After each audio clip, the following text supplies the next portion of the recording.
The much anticipated 2023 Minnesota Vikings roster is out. The 53 names are finalized, and I have Vikings Entertainment Network's Gabe Henderson and voice of the Vikings, Paul Allen, alongside me to break it all down. And Gabe, when you look at the roster in its entirety, what's one big observation you see? The rookies. There's 8 rookies on this roster, including 3 undrafted guys, including Andre Carter, Ivan Pace, and Najee Thompson. You just look at the hard work these guys put in since they got here in April, and just seeing that pay off to make this initial 53-man roster, you got to be happy for those guys. So that's my one big observation. I would like to see how that translates to September, October, November, December. But right now, I'm happy for those guys. All right, Paul, what about you? One big observation. Yeah, and I want to see the whole thing segue to September, October, November, December, January, February.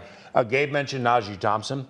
Unbelievable story. Went to Georgia Southern, tried to play wide receiver. He's like, wait, they run the triple option. This ain't going to work. So then they moved him to corner, and by Najee's account, he was okay, just okay. So he dedicated himself for years to become a special teams demon, and it worked. He just made a National Football League roster. I mean, that's a phenomenal story. Hopefully that big observation resonates with a lot of people who are looking to come from, I guess, metaphorically, the outhouse to the penthouse. Well, someone who surprisingly made this 53-man roster, and not really surprisingly, he was pretty much a preseason star. Nick Muse becoming the 4th tight end. You knew T.J. Hawkinson, Josh Oliver, and Johnny Munt were going to be there, and Nick Muse making a name for himself also on special teams, but as well in the preseason. And so seeing 4 tight ends in this roster is something as well. We'll stick with the offensive side of the ball here. The Vikings keep all 3 of their quarterbacks on the active roster: Kirk Cousins, Nick Mullins, and Jared Hall, the drafted rookie. But let's take a look at the backfield. The Vikings are keeping 3 running backs and fullback C.J. Ham. Of course, Alexander Madison there in the front, Ty Chandler, and Kene Nwangwu.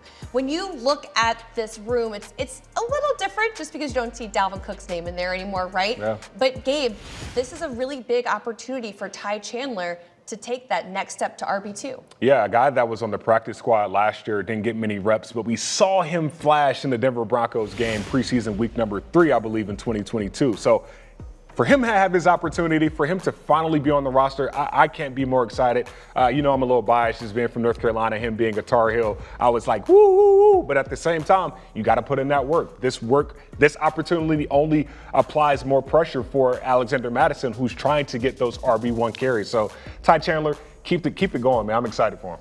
The running game is super compelling because of the addition of Josh Oliver. And as Tatum mentioned, the omission of Dalvin Cook obviously is going to have to be worked around. But Kene Nwangwu making the team, that just proves to you that, A, he's done enough in his years here, but specifically the one with Kevin O'Connell, as a scholar of the game to be hurt during the course of training camp, not play any of the games. Secondly, you put speed like that on the street and somebody scoops it up in 2 seconds, and they figure out what they can do with it when it's healthy. So I'm not surprised that Kene made the team, and we'll see what he can do when we start regular season. As you mentioned, it all starts with the guys up front. So let's take a look at the offensive line depth. I was joking around with someone earlier today. No new friends in the O-line room. It's really a lot of the same names, which is good when it comes to consistency. Right. So we're seeing a lot of the same guys from this past season, keeping 3 extra other than the starters, and of course that will always change as the practice squad gets put together in the next few days. Now, one of the toughest decisions today surrounds the wide receiver room. So let's take a look at that. 6 receivers on the roster. Of course, you see JJ, KJ, JA, JN, JR, and Brandon Powell. And Brandon Powell. And Brandon Powell, BP. BP. It's like bat practice. Right. Yeah, not to poke fun at that, but it is really interesting to see the way that this offensive roster shook out a little bit. And you see KJ Osborne there. I know as someone, Gabe, you really wanted to highlight because he is a guy that, again, another person you're looking at to take another step in the direction this year. Yeah, especially just with him moving to that wide receiver 2 position, going from wide receiver 3 last year with Adam Thielen being that second option. KJ Osborne, he's been Mr. Consistent, and I would like to, remove the C from consistent and put K, because that's what KJ has been. I mean, just for what he has done, I'm more I guess, impressed by what he has not done. He hasn't had any drops, has not had any mental errors, hasn't missed any practices. And just for a guy that is looking to have a big contract year, you have to have all three of those things intact. So I'm excited for what KJ Osborne can bring to the table this year. I believe it's going to be another breakout season for him. And in the league of what have you done for me lately, I just keep thinking about that Indianapolis Colts game. He had 6 receptions for over 100 yards in the second half and the greatest comeback in NFL history. So if his game continues to trend upward from that game, expect a big year for number 17. And there was a much debate whether there'd be 5 or 6 receivers on this roster, and still you felt like there was talent left at the table. Brandon Powell coming in here and earning a spot was a big deal, PA. Yeah, for sure. It was for me because the Minnesota Vikings, with all due respect, have not had a punt return touchdown since 2016 U.S. Bank Stadium against Houston main man Marcus Sherrills. I mean, that's a long time, and we're starting to stack these years here with no punt return touchdowns, but it's not even getting to the end zone that necessarily is my A topic here. It's just handling it professionally. And we, with Brandon Powell, he is a true punt returner, scored one at U.S. Bank Stadium a couple of years ago for the LA Rams. So you got that with Brandon. So I always felt he was going to make the team because of that part of it. But he's sneaky as a wide receiver. He may be 5'8", but you can jet sweep with him. You can fake a lot of things with him. And I'm really excited that Brandon Powell, somebody Kevin O'Connell knows incredibly well, in the 6 to make the squad as wide receivers. Well, let's take a look at the defensive side of the roster. And cornerback room is something of note because it's really a lot of fresh faces, either guys in their first or second year here with the Vikings or just new guys all around.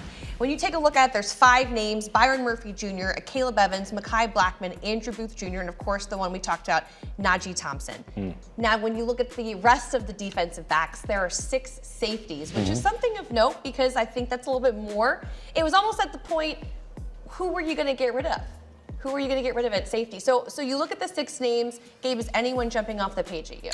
Not really. I just look at just the 6 names in particular, right? You have, the dime linebacker that Brian Flores likes to use, who basically removing a linebacker off the field and putting a safety in that spot. Josh Metellus can be that guy. You still have Lewis Seen. You still have Cam Bynum. Harrison Smith is pretty much the glue of this entire defense. So the fact that there are 6 guys makes me think, okay, this is the initial 53-man roster versus the set in stone, but it'll be interesting to see what that looks like in a couple of days from now. Theo Jackson is a terrific story. That's somebody who worked himself from the bottom ranks onto an active National Football League roster. So that's very impressive to me. But also, Jay Ward making the active roster. I mean, to keep this many safeties is, at least as long as I've been around, I can't remember the last time they kept this many safeties. You put Jay Ward, the LSU kid, on the practice squad, you're going to lose him. So therefore, he may not play as much and he may be inactive on game days more than he's active unless there are injuries. But Brian Flores' calling card is using multiple safeties multiple ways. And don't forget, Cam Bynum used to be a cornerback at Cal. Harrison Smith's incredibly stimulated by what's in front of him, presented by Flores and the team. This safety group should really inspire fans. Let's move to the middle of the defense with the linebackers, and actually let's go to a little bit of the outside of that one, because the outside linebacking room, there are going to be 5 names, and I think this highlights one of the names that you mentioned earlier, Gabe. Andre Carter II, one of the undrafted free agents, rookie free agents, making the roster. Now you move on to the inside linebacking room. 4 names: Jordan Hicks, Brian Asamoah, Troy Dye, and Ivan Pace Jr. I don't think we have a Mr. Mankato anymore, but I feel like if we did, Ivan Pace Jr. would have been that by a landslide, Paul. Well, and with Ivan, when I came out here and watched rookie camp, I'm just telling you right now, this is a different human being I saw at training camp. I mean, I don't know what the deal was when he was undrafted from Cincinnati, and at rookie camp, he did not jump out at all. Now, granted, we don't have pads, and this man likes to hit, and he's very violent. So for Ivan Pace Jr. to make the team, that's an awesome Mr. Mankato-ish type story. Jordan Hicks is very key in this equation. He's a scholar of the game. The defense is new, and there's going to be some floating with some of these players, like a 3-4 hybrid with floaters. Think Troy Polamalu, but not that extensive. And those who know the defense most are going to be permitted the most flexibility to kind of do it as they see it. I think Jordan's one of those guys. Yeah, speaking of Jordan Hicks, when Jordan Hicks was making his first start in the NFL in 2015, Brian Asamoah and Ivan Pace were going into their 9th grade year of high school. Oh my gosh. So the fact that Makes me feel 90. Good Lord.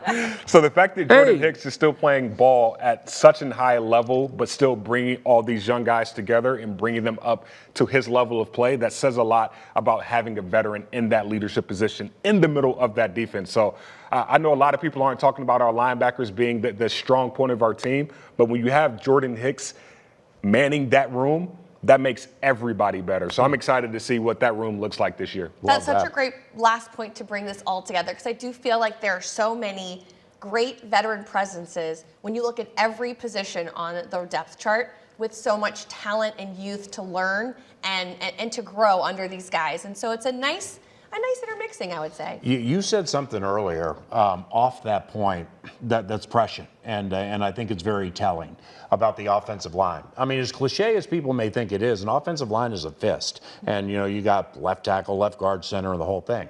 But to have a room the way they have with that offensive line, with still some younger players in Christian Darrisaw, Ezra Cleveland still relatively young, Ingram's in his second year, and so on. I mean, the cohesiveness of that offensive line room and getting them to continually improve for something that already is good, this offense, I absolutely love that. Well, you can see the entire Vikings roster at Vikings.com.